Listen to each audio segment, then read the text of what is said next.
Ocean कितनी सुंदर होता है ना। ओशन हमेशा ही फेमस रहा है लोगों के वेकेशंस के लिए, पार्टीज के लिए।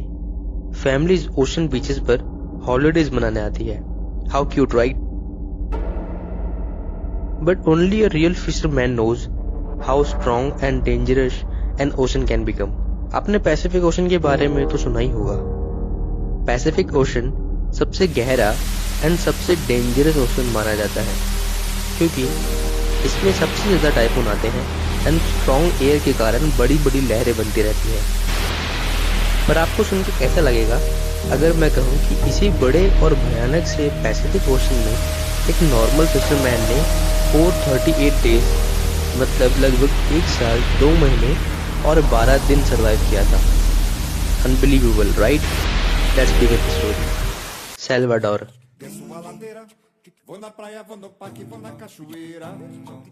Vou na capoeira, vou de ginga e queixada, sento uma rasteira. Desço a ladeira, vou na praia, vou no parque, vou na cachoeira.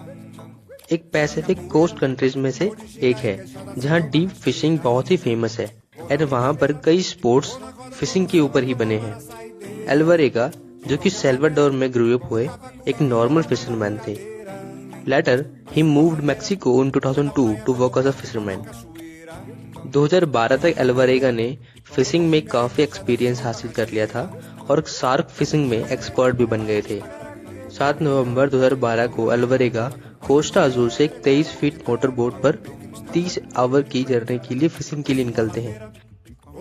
उनके फिशिंग पार्टनर क्योंकि अनअवेलेबल थे, इसीलिए उन्होंने अपने साथ 22 साल के इज़क्विल कोर्डोबा के साथ जाने का फैसला किया, जिन्हें वो ठीक से जानते भी नहीं थे।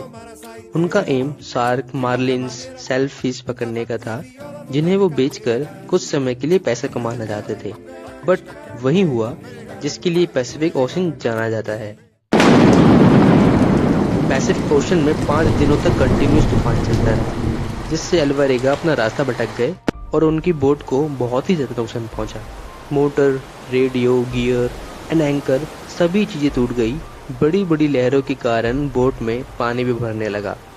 बोट को डूबने से बचाने के लिए एल्वारेगा ने 500 किलो फिशेस को वापस ओशन में फेंक दिया, जिससे बोट का वेट हल्का हो गया एंड बोट ओशन पर ही फ्लोट करने लगी। तूफान में हैवी वेव्स के कारण उनकी बोट 6000 माइल्स दूर चली गई और वो बीच उसमें फंस गए। जब पुलिस को पता चला कि 2 फिशरमैन कई दिनों से गायब हैं, तो उन्होंने पैसिफिक ओशन में एल्वारेगा एंड इज़क्विल को ढूंढने के लिए सर्च ऑपरेशन भी चलाया, बट पुलिस उन्हें ढूंढने में नाकामयाब रही। किसी ने सोचा भी नहीं था तूफान के कारण बोट अराउंड 6000 माइल्स दूर भी जा सकती है। जब बोट में फूड सप्लाई खत्म हो गया, तो एल्वारेगा एंड इज़क्विल को फिश, बर्ड्स एंड टर्टल के रॉ मीट को खाना पड़ा।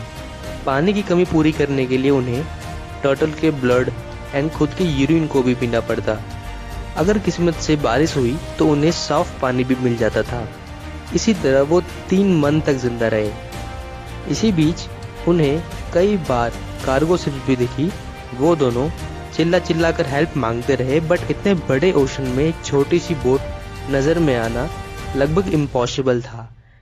इज़क्विल हिम्मत हार गया था और अब खाना पीना छोड़ दिया था। नतीजा ये हुआ कि वो काफी कमजोर हो गया और चौथे महीने में ही वो मर गया। मरते मरते इज़क्विल ने एल्वारेगा से प्रॉमिस करने को कहा कि मरने के बाद वो उसका मीट नहीं खाएगा। एल्वारेगा ने इज़क्विल के मरने के बाद भी उसकी बॉडी से 6 दिनों तक बात की। उसे लगा कि इज़क्विल जैसे जिंदा ही है। वो पागल हो रहा था और उसने कई बार सुसाइड करने की भी कोशिश की, बट उसे उसके फेथ ने रोक लिया। 6 दिन बाद उसने इज़क्विल की बॉडी को ओशन में गिरा दिया और raw meat and turtle blood पर ही सरवाइव करने लगा। कई महीने बीत गए। Alvarenga typhoon, strong waves, hunger, heavy rain सबका सामना करता रहा, बट इन्हीं सभी के बीच एल्वारेगा बहुत ही वीक हो गया था एंड डिहाइड्रेट होकर बेहोश हो गया। 30 जनवरी 2014 मार्शल आइलैंड में कुछ लोकल्स ने एक आदमी को बहुत ही बुरी हालत में बोट पर बेहोश देखा। वो एल्वारेगा था। 10 दिनों तक एल्वारेगा हॉस्पिटल में ही एडमिट रहे एंड 10 फरवरी को फाइनली हॉस्पिटल से डिस्चार्ज हुए। किसी को बिलीव ही नहीं हो रहा था कि एल्वारेगा 438 दिनों से ओशन में बिना फूड एंड वाटर के सरवाइव कर रहा था। सबको लग रहा था एल्वारेगा झूठ बोल रहा है, बट ओशनग्राफर ने ये कंफर्म किया कि बोट खराब भी हो तब भी स्ट्रॉन्ग वेव्स के कारण कोस्टा अज़ूल से मार्शल आइलैंड तक दूरी 438 दिन में तय की जा सकती है।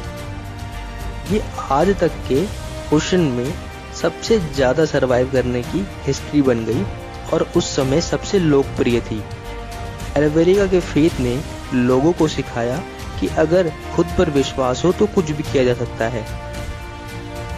If you like this video please comment, like and subscribe and let me know आपको ये स्टोरी कैसी लगी।